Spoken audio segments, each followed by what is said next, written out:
The Depression hit broadly across the country. We might say safely that everyone in the country felt the effects of the Depression in one way or another. Parts of the country suffered perhaps worse than other parts. We've mentioned the West, the farming regions, and I'll talk more about them shortly. Industrial sectors in the North and Midwest, perhaps areas that had benefited the most during the boom times of the 20s had the farthest to fall in the harshest times of the 1930s. But everyone was feeling the effects of the Great Depression. We've mentioned unemployment as one of the worst issues of the Depression, and I've provided a few statistics related to that. But perhaps an equally difficult problem, or even worse problem, was partial employment or underemployment.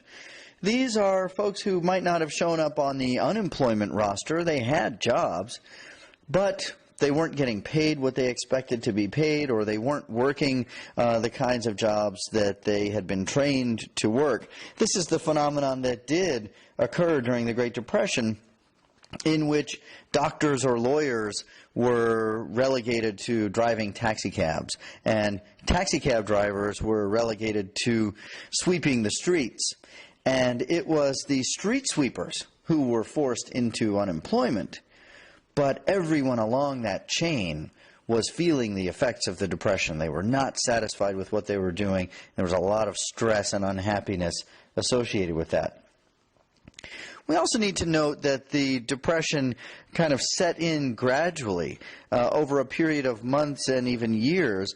And most Americans, on the day of the stock market crash, that 10% or so who owned stock would have felt it.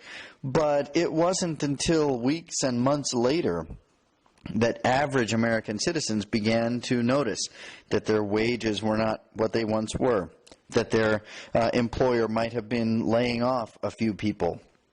And eventually these things begin to trickle down even more severely, and people are realizing that they can't afford the kinds of things they had become accustomed to. Maybe they're struggling now to pay their rent or pay their mortgage. And certainly any kind of luxuries, are now kind of falling by the wayside. But it's only after this process has kind of bottomed out that we begin to see thousands of Americans no longer able to afford their homes or their apartments, living on the streets. And during the depths of the Depression, by the early and mid-30s, hoboism was becoming much more common. This is sort of the phenomenon of roaming the roadsides, as the gentleman in the picture here is a hobo, riding the rails, always on the move. There's a tremendous amount during the Depression of this kind of internal migration or movement, as people constantly just had to keep themselves going with the thought and the prospect that, well, things will be better in the next town over, or the next county over, or the next state over. And so people are constantly moving from one place to another, and in the great majority of cases not likely to find anything better in that next town over. But it kept them going. It kept some kind of motivation to life. A final thought that we might mention, and this is in keeping with the kind of gradual effects of the Great Depression, were health issues related to the Depression. The quality of the American diet declined dramatically as the Depression worsened. And this may be a phenomenon that some of you in college, I had some friends in college, you're running a pretty tight budget. You can't necessarily afford the best kind of diet or the most diverse diet. I actually had a friend in college that his habit was to purchase a gigantic, probably 40-pound bag of rice at the beginning of every semester. And he would largely eat off of that through the entire semester, occasionally adding something else here and there, but he just couldn't afford anything other than that. Many college students sort of laugh at the reality of ramen noodles being a staple of the diet.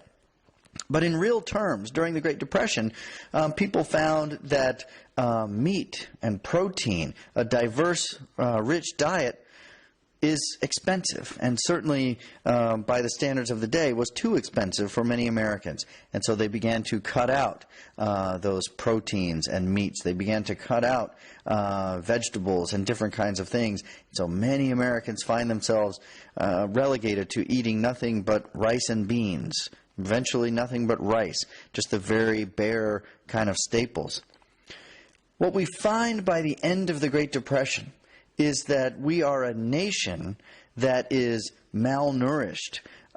We have collectively lived this life without a diverse diet for a period of years.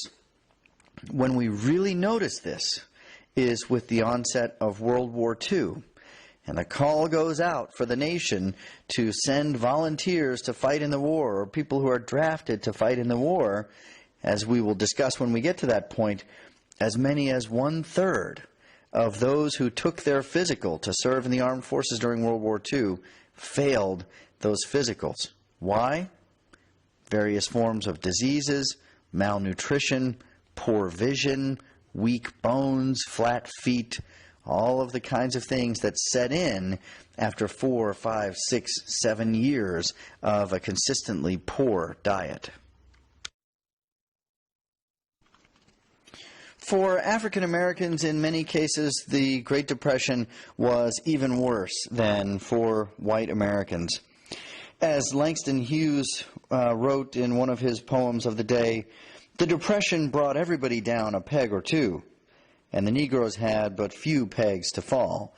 Indeed, blacks were frequently at the very bottom of the economic scale anyway, and so they were kind of pushed off of that bottom rung as the Depression worsened. For sharecroppers, still the great majority of blacks living as sharecroppers in the South or farmers in the South, they are struggling with the realities that had afflicted farmers even through the 1920s. Their economy had been struggling for a long time, and things only got worse during the Great Depression. As a related element of this, we will talk about the Agricultural Adjustment Act, the AAA, which paid farmers not to grow products. It was one of the features of the AAA. Well, in the case of sharecroppers, the payments were being sent to the landowner, often the white landowner, and the people who weren't doing the growing were the black sharecroppers, the workers at the bottom. And so this situation made things even worse for blacks as they were pushed into unemployment. At least the white landowner was getting some payment for not growing crops. These kinds of problems led to heightened racial tensions during the Great Depression, especially in the South. Poor whites and blacks are literally sort of fighting it out for whatever scraps might be left at the bottom of the economic scale. And what we see is a disturbingly rising number of lynchings and violence and miscarriages of justice during the Great Depression. And you see one representation of that in the painting on the bottom right. One of the most notorious cases of miscarriage of justice was known as the Scottsboro Boys, the case which occurred in 1933. This was a case in which 9 poor black boys were convicted of raping 2 white women on a train. They were all sort of riding the rails, and in the midst of this, the women admitted that they had made up the story of the rape just to kind of save their reputation. Just being seen, you know, on a rail car with black men at that time would have been very damaging. But even with the women confessing that there had not been a rape, the boys were still convicted of the crime. Some of them too young to serve jail time, but 5 of them serving lengthy prison sentences at the end of a very rapid and very suspicious, hasty trial. So this stands as just one testament, one example of the kind of mistreatment of blacks that occurred frequently during the Great Depression. And I think on the whole, the picture there at the bottom kind of indicates the irony of this situation during the Great Depression. World's highest standard of living. There's no way like the American way. This nice white family kind of enjoying their life. Meantime, homeless or impoverished blacks are lined up looking for some handout, looking for work, whatever the case may be. So the Depression for blacks collectively certainly much more severe even than it was for whites. For farmers in the middle of the country, what we might call the Farm Belt, the situation during the Great Depression was almost unimaginably bad as well. The Farm Belt stretching through places like northern Texas, through Oklahoma, Kansas, Nebraska, and so on. We've talked already about some of the struggles for farmers in general during this time. The situation was bad enough for farmers trying to get their products to market and make any kind of money out of it. But nature seemed to conspire against farmers during the Great Depression as the situation got even worse with the onset of a series of unimaginable and horrific dust storms, which lasted from 1934 through 1941. This created the phenomenon that we've come to call the Dust Bowl, that middle part of the country, the Farm Belt, becoming essentially nothing but a giant bowl of dust.